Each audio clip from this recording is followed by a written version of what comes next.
After years of being at odds, the US and Germany have finally reached a deal over a pipeline to transport natural gas from Russia to Europe. Washington says Moscow wants to build the Nord Stream 2 to cut out Ukraine from the region's energy trade. It sees the project as a threat to the interests of the US and its allies. But despite these reservations, the Biden administration is lifting sanctions on the pipeline in return for German assurances that it'll compensate Kiev. But as Mobin Nasir reports, that decision has left Ukrainian officials fuming. A reliable and safe source of energy for Europe. That's how Moscow describes its Nord Stream 2 pipeline. The $12 billion project, which has been under construction since 2018, will increase the supply of natural gas. Washington has long opposed the pipeline, saying it undermines the interests of the US and its allies in the region, especially Ukraine. But the Biden administration has conceded that it's too late to stop the project.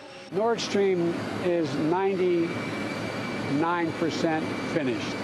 The idea that anything that was going to be said or done was going to stop it was not possible. But I had, as you know, very, very fruitful discussions with Angela Merkel, and she is working and the German government on a commitment that suggests that if in fact Russia takes pains to deliberately inflict pain on Ukraine or other countries, they will respond. Washington and Berlin have reached an agreement which guarantees Ukraine $50 million in green energy credits, which it can sell on to other countries that are net polluters. Kiev will also be compensated for transit fees that it will forego once the new pipeline bypasses its territory.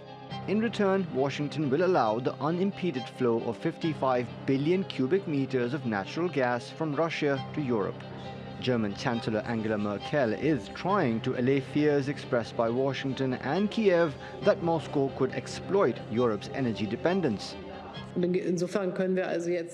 have the possibility, which I do not want to use, but which is there after all in connection with Crimea or Donetsk or Luhansk, which is to use sanctions.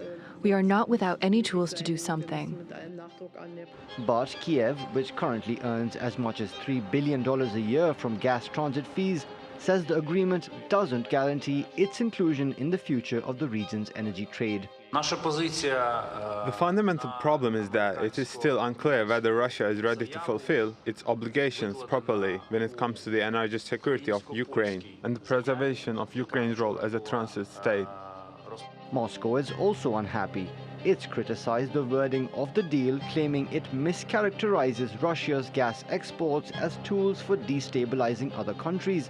The text of the agreement deals with countering Russia's aggression and harmful actions both in and outside Ukraine.